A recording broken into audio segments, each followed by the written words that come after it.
వాక్యమే నన్ను బ్రతికించెను, బాధలలో నెమ్మదినిచ్చెను. అనుదిన ఆత్మీయ మన్నా కార్యక్రమానికి మీ అందరినీ ప్రేమపూర్వకంగా ఆహ్వానిస్తూ ఉన్నాం. ఈ దినము ఆంధ్ర క్రైస్తవ కీర్తనల పుస్తకం నుంచి 23వ పాట పాడుకుందాం. ఎటుల నీకు స్తుతులో నర్తుము యెహోవా తనయ, ఎటుల నీకు స్తుతులో నర్తుము, ఎటుల నీకు స్తుతులో నర్తుము యెహోవా తనయ, ఎటుల నీకు నుతులో నర్తుము. పటుతర పాపంబుల నడి పంకమందు చిక్కి మదిన్ దిటము జడిన మమ్ము బ్రోచి దిక్కు చూపినట్టి యేసు, ఎటుల నీకు స్తుతులో నర్తుము యెహోవా తనయ, ఎటుల నీకు నుతులో నర్తుము. పాపకూపమందు నుండగా బాపా విమోచ దాపు చేర్చి కాపు చూపితి, శాపగ్రస్తులైన మా శాపము విముక్తి చేయి, నీ పవిత్ర రక్తమైన ప్రాపుగానో సంగీతివి, ఎటుల నీకు స్తుతులో నర్తుము యెహోవా తనయ, ఎటుల నీకు నుతులో నర్తుము. పరమరాజ్యమందు నిరతము నీ తోడనుండ కరుణ తోడనెంచుకొంటివి, తిరిగి వచ్చు మమ్ము మీ చిరప్రకాశపురమునందు త్వరగా చేర్చి యందు సుఖం దిరముగానో సంగుదేవ, ఎటుల నీకు స్తుతులో నర్తుము యెహోవా తనయ, ఎటుల నీకు నుతులో నర్తుము.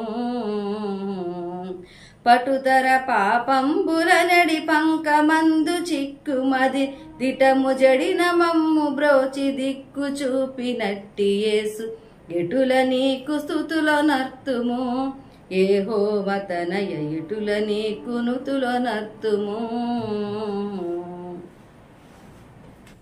క్రీస్తునందు ప్రియమైన దేవుని బిడ్డలారా, అనుదినాత్మీయమన్న కార్యక్రమానికి మిమ్మల్ని అందరినీ ప్రేమపూర్వకంగా ఆహ్వానిస్తూ ఉన్నాను.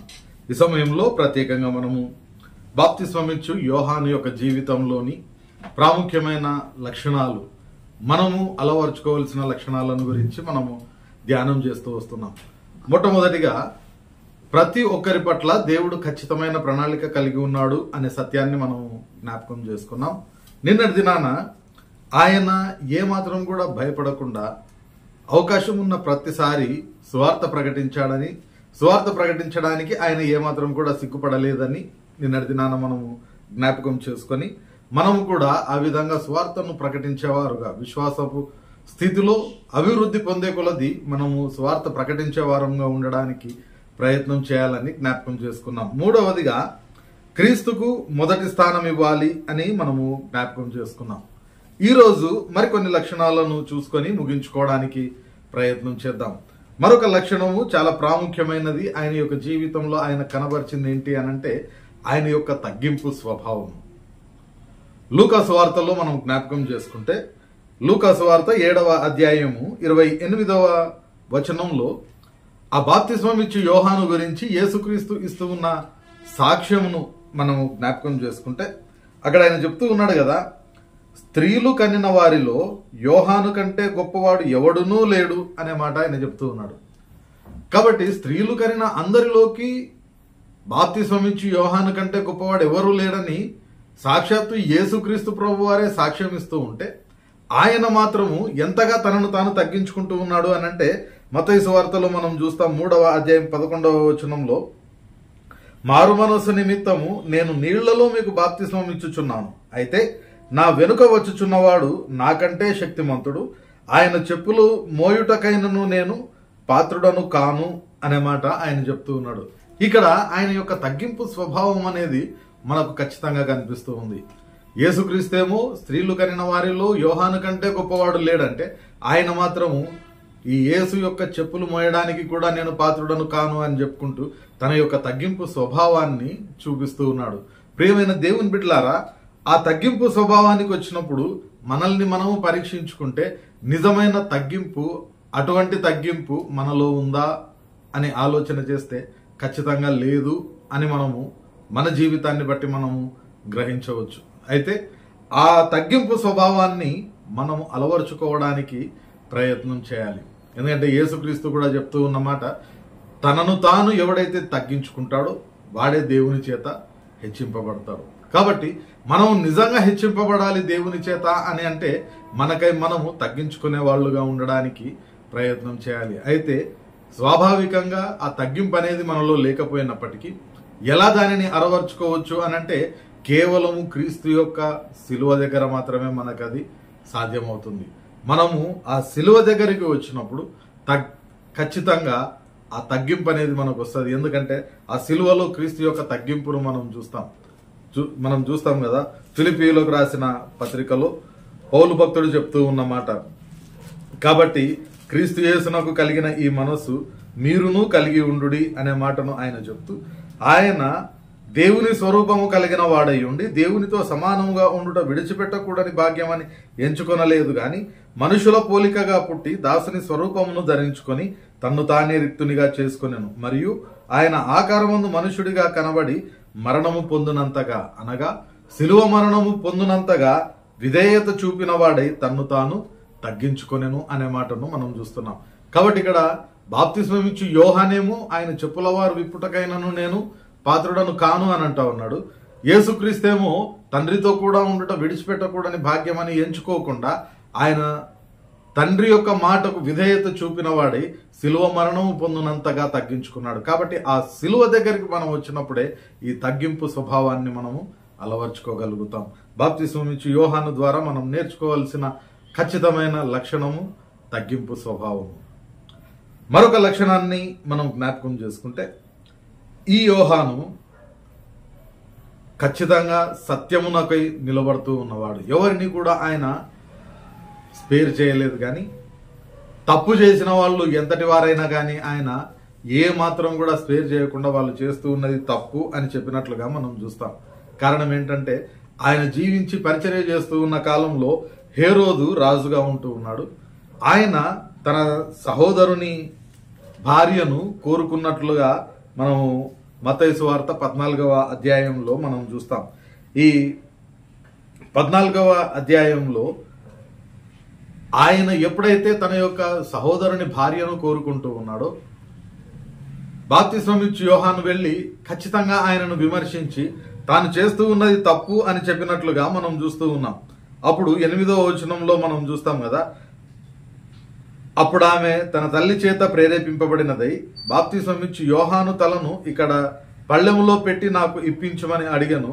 రాజు దుఃఖపడినను తాను చేసిన ప్రమాణము నిమిత్తం తనతో కూడా భోజనమునకు కూర్చున్న వారి నిమిత్తం ఈయన ఆజ్ఞాపించి బండ్రౌతులను పంపి చెరసాలలో యోహాను తల కొట్టించెను. వాడతని తల పళ్ళెములో పెట్టి తెచ్చి ఆ చిన్నదానికిచ్చెను.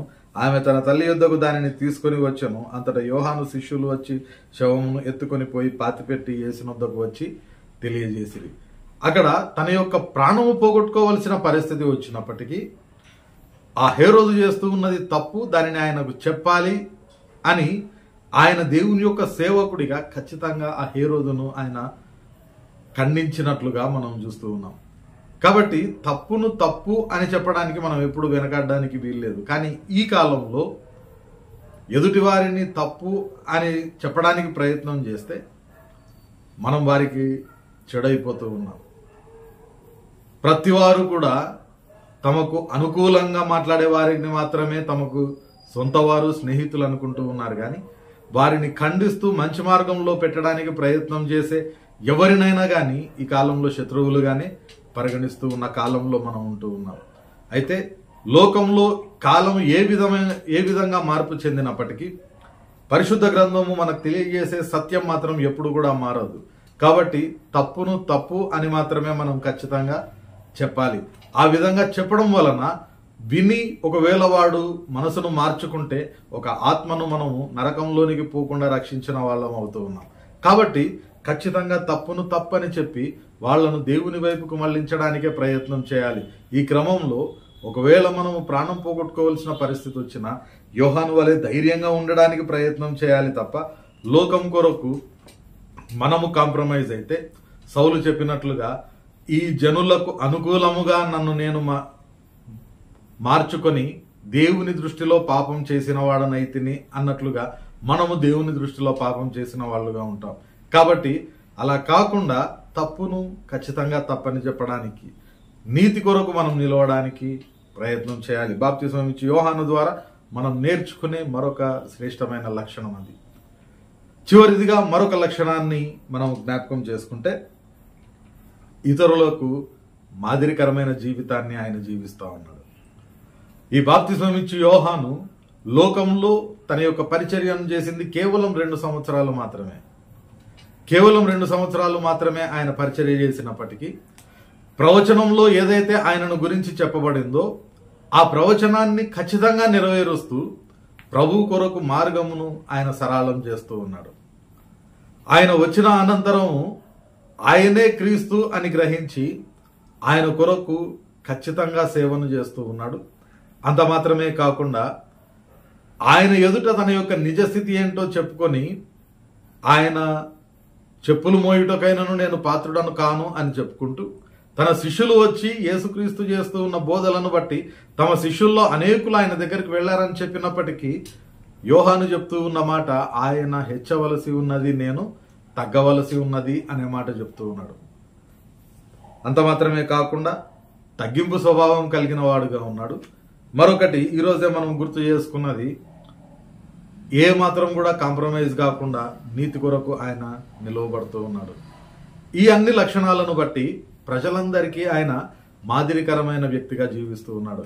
ఇది మనం చెప్పుకోవడం కాదు, కానీ యోహాను సువార్త 5వ అధ్యాయంలో యేసుక్రీస్తు ప్రభు వారే ఆయనను గురించి ఉదహరించినట్లుగా మనం చూస్తూ ఉన్నాం. 5వ అధ్యాయము యోహాను సువార్త 35వ వచనంలో మనం చూస్తే 34 నుండి మనం చూస్తాం. నేను మనుషుల వలన సాక్ష్యం అంగీకరింపను గాని మీరు రక్షింపబడేవలనని ఈ మాటలు చెప్పుచున్నాను. అతడు మండుచు ప్రకాశించుచున్న దీపమై ఉండెను. మీరు అతని వెలుగులో ఉండి కొంతకాలము ఆనందించుటకు ఇష్టపడితిరి. అయితే యోహాను సాక్ష్యం కంటే నాకు ఎక్కువైన సాక్ష్యం కలదు అనే మాట ఆయన చెప్తూ ఉన్నాడు. కాబట్టి ఆయన శ్రేష్టమైన జీవితాన్ని జీవించాడని యేసుక్రీస్తు చెప్తూ ఆయన అంటూ ఉన్నాడు కదా, అతడు మండుచు ప్రకాశించుచున్న దీపమై ఉండెను, మీరు అతని వెలుగులో ఉండి కొంతకాలము ఆనందించితిరి అనే మాట చెప్తూ ఉన్నాడు. కాబట్టి దేవుని చేతనే ఇతరులకు ఉదహరింపబడిన శ్రేష్టమైన లక్షణము, శ్రేష్టకరమైన మాదిరికరమైన జీవితాన్ని బాప్తిస్మం ఇచ్చి యోహాను ఇహలోకంలో జీవిస్తూ ఉన్నాడు. ప్రియమైన దేవుని బిడ్డలారా, మనం క్రైస్తవులమని చెప్పుకుంటూ నిజంగా ఎవరైనా మన యొక్క జీవితాన్ని తమకు మాదిరిగా తీసుకోగలుగుతూ ఉన్నారా? అటువంటి విశ్వాస జీవితము, అటువంటి నీతి జీవితము, అటువంటి దేవుని యందలి భయభక్తులు కలిగిన జీవితము మనలో ఒకరికైనా ఉందా? ఒకసారి మనం ఆలోచన చేద్దాం. నేటి దినాన ఏర్పడుతూ ఉన్న ఆ యొక్క పరిస్థితులు, సువార్తకు ఎదురవుతూ ఉన్న ఆటంకాల నేపథ్యంలో మనము సువార్తను ఎలా ప్రకటించగలము అనంటే మన యొక్క జీవితం ద్వారానే, మన యొక్క నడవడిక ద్వారానే, మన యొక్క మాటలు, మన యొక్క ఆలోచన విధానం ద్వారానే మనము సువార్తను ప్రకటించే వాళ్ళుగా ఉండాలి. అయితే నిజంగా మనలను మాదిరిగా తీసుకునే జీవితము మనం కలిగి ఉన్నామా లేదా అనే సత్యాన్ని మనం ఆలోచన చేసి, ఒకవేళ లేకపోతే ఇది మొదలుకొని అయినా కానీ బాప్తిస్మం ఇచ్చి యోహాను వలె మనము కూడా ఇతరుల ద్వారా అనేక మందికి మాదిరికరమైన జీవితంలో ముందుకు కొనసాగడానికి ప్రయత్నం చేద్దాం. మన జీవితాన్ని అటు రీతిగా మలుచుకోవడానికి ప్రయత్నం చేద్దాం. పరిశుద్ధాత్మ దేవుడు సహాయం దయచేయునుగాక. ప్రార్థన చేసుకుందాం. పరిశుద్ధుడైన దేవా, ప్రేమగల మా తండ్రి, మరొక పర్యాయము నేటి దినాన ప్రభువా, నీవు అనుగ్రహించిన ఈ అనుదిన ఆత్మీయ మన్నాలో బాప్తిస్మం ఇచ్చి యోహాను గురించి శ్రేష్టమైన లక్షణములను మాకు జ్ఞాపకం చేసిన విధానమును బట్టి నీకు వందనాలు చెల్లించుకుంటూ ఉన్నాం. అటు లక్షణములు మా జీవితంలో మేము కలిగి జీవించడానికి మీ కృప దయచేయండి.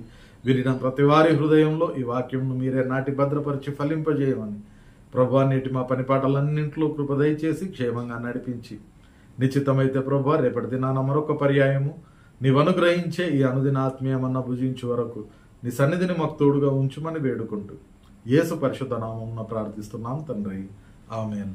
తండ్రి, కుమార, పరిశుద్ధాత్మ త్రియేక దేవుని సకల దీవెనలు మనకందరికీ సదాకాలం తోడయుండి నడిపించునుగాక. ఆమేన్.